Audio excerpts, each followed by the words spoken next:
Secondo me sarà parimenti importante e secondo me potremo veramente essere un elemento di novità importante che, se chi lo deve cogliere lo coglie, sarà molto importante.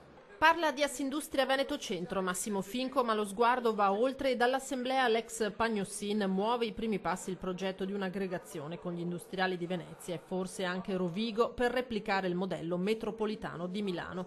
Piovesana neopresidente è prudente ma conferma il percorso intrapreso. Abbiamo visto anche in questo ultimo anno che per mettere insieme due soggetti c'è bisogno comunque di far tutti quanti un passetto indietro.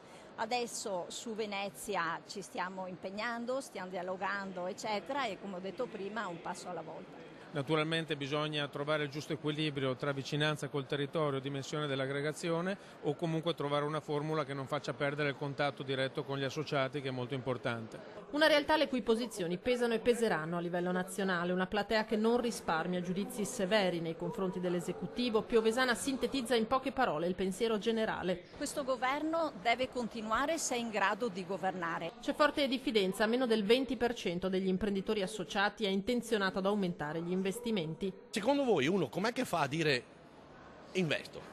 Ma con quale? Ma uno si guarda attorno e dice ma non mi sento sicuro, non so, non c'è affidabilità. Si guarda alla manovra economica che attende il governo in autunno. Siamo molto preoccupati perché ci sarà una tassa importante. Siamo stati 5 mesi fermi con un paese inchiodato dall'inizio dell'anno fino alle elezioni europee.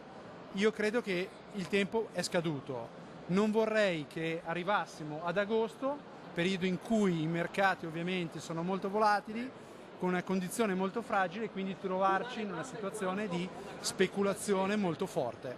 Non ce lo possiamo permettere.